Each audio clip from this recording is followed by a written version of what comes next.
Hi, I'm Mark Steelman, and today I want to talk to you about my recent trip to our district's telecommunication facility. I did this because I'm in a class right now that one of my assignments for my master's degree, that one of my assignments was to visit a telecommunication facility in my district and report on it. So here we go.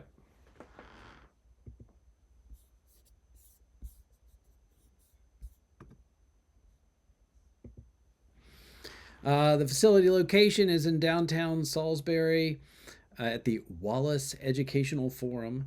It is a very nice building. It was built maybe, I don't know, 10, 12, maybe 15 years ago.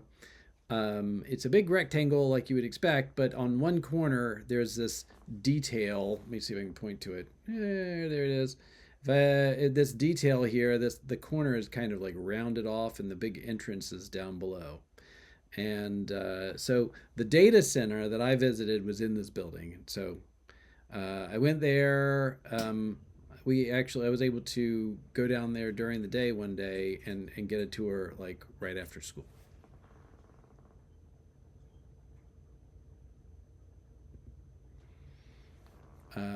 Inside the building, you go through these hallways and you go back to kind of the center of the building is this room.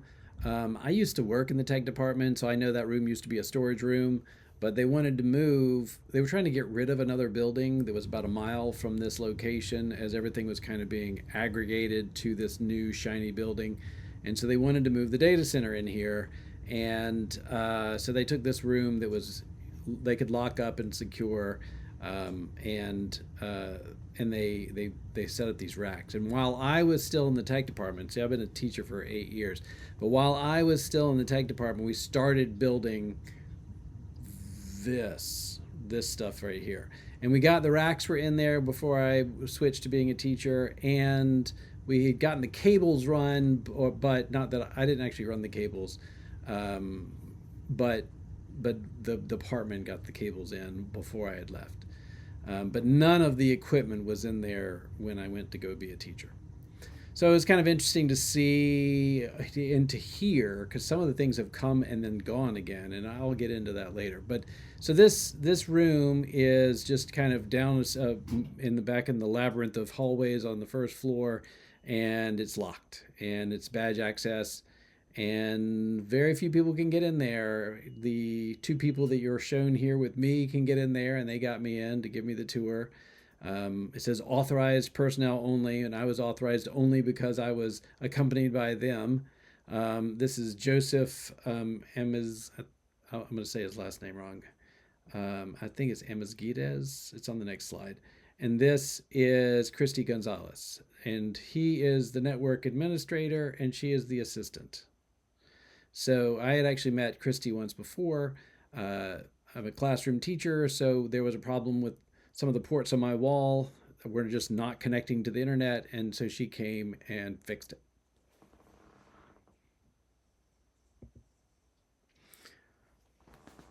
And Mosquito, I think I said that right. Anyway, so they were both super nice and very patient with me and gave me a lot of good information about what they've been doing. Um, and uh, and so I'm going to share as much of that as I can with you in just a short time.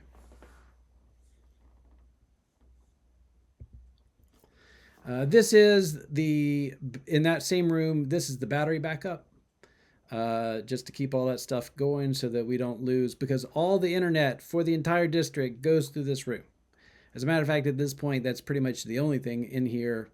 There are exceptions. I will cover them, but 99% of it is the internet comes in and then it goes back out to all this to the people in this building and then also to the different schools.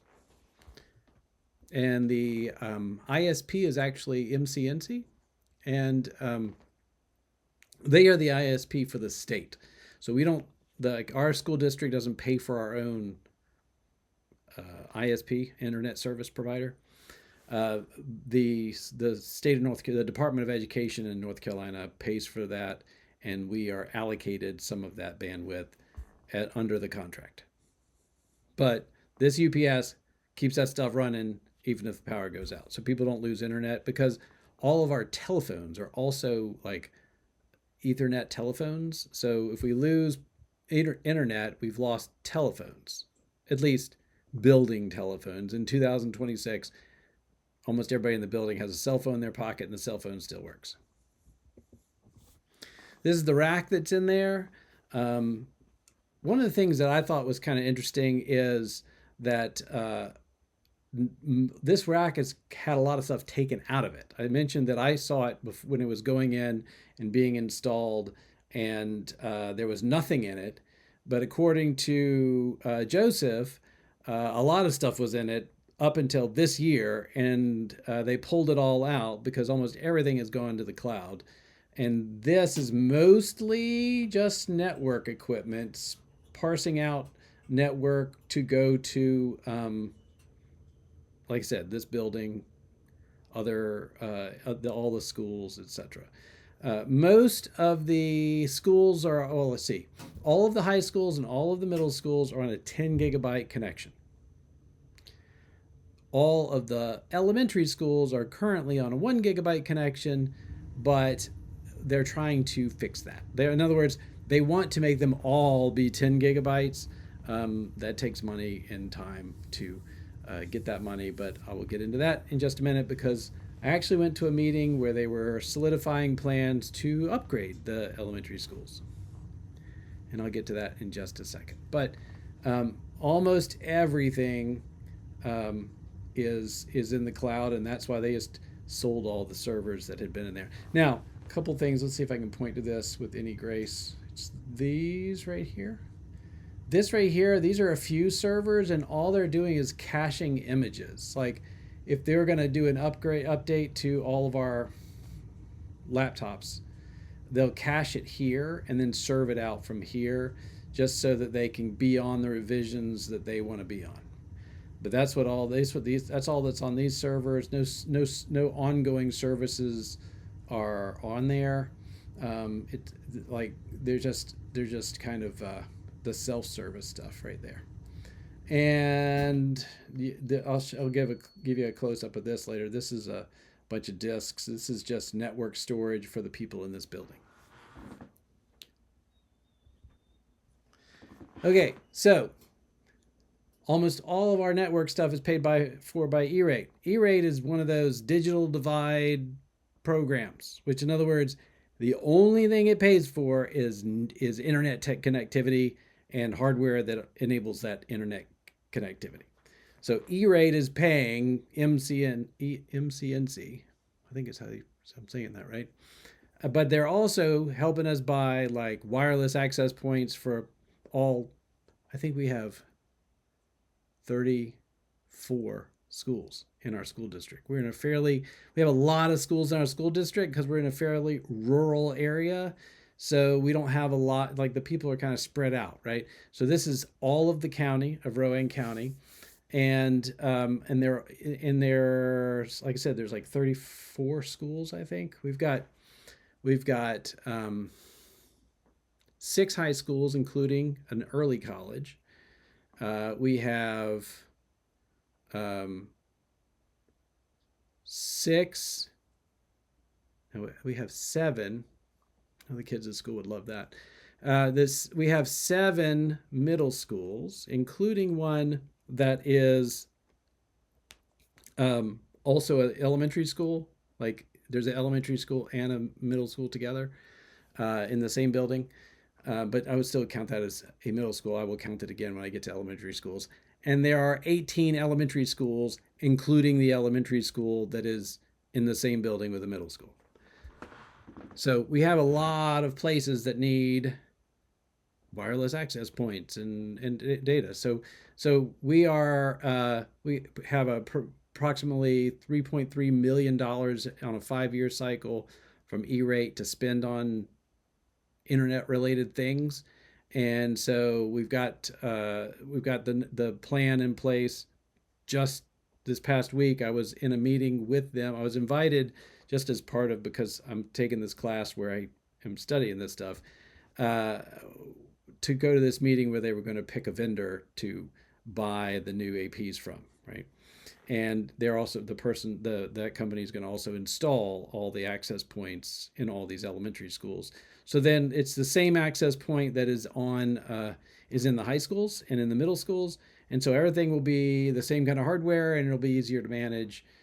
But again, they were needing to wait till the new cycle to be able to pay for it. All right, so the planning is managed by the cybersecurity and infrastructure team. Again, Damian Ackelman, who is the executive director of technology for our school district, he is the person that kind of I went through to get set up to go on this tour, and he invited me to this cybersecurity and infrastructure team meeting where they were reviewing candidates for this bid to that I just told you about, and that was very interesting. I've never been in that kind of meeting before. I've had other jobs, but I've never had to do that before, especially when they had to have all these people review the information and then evaluate both vendors on some specific criteria.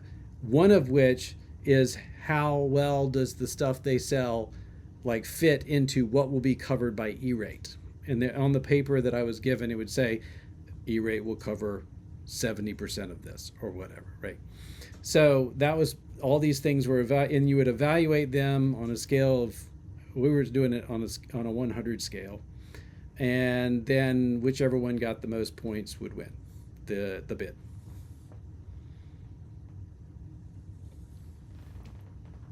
All right, so here's users and devices. We have 17,500 students and 2,500 staff. But we have other kind of devices on the network, like printers and the phones of the teachers, and so there's like 30,000 different devices on this network, which is a lot of devices. All students are issued an iPad. We are a one-to-one district, and all teachers have laptops.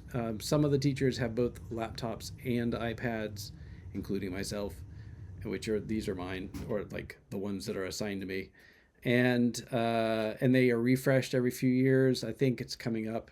I think the last time we got them refreshed was around 2020. I remember it having to do with like the pandemic, and we brought in our old laptops and we didn't get out of our cars and drove to this line and you know did this thing so that we could get new laptops, because then they take the old laptops and they sell them to a vendor who just buys large amounts of used equipment, and I don't know what they do with it, but it's apparently it's pretty normal for government facilities like a school system to do that.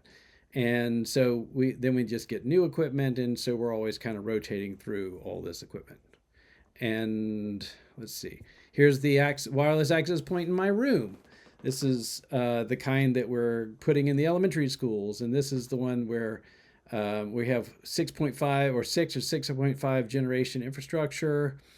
And then the next work capacity and wireless demands are reassessed during the 5-year planning cycle. Already kind of talked about this, but this is slides talking about the fact they wanted to upgrade the elementary schools to be like the middle and high schools. It's going to make administration of all those network things easier. It's also going to be making it easier to just keep keep some access points in stock, and then if one messes up in any school, you just go out there and pop one out and pop one in. It reduces the amount of support you need if they're just kind of interchangeable like that.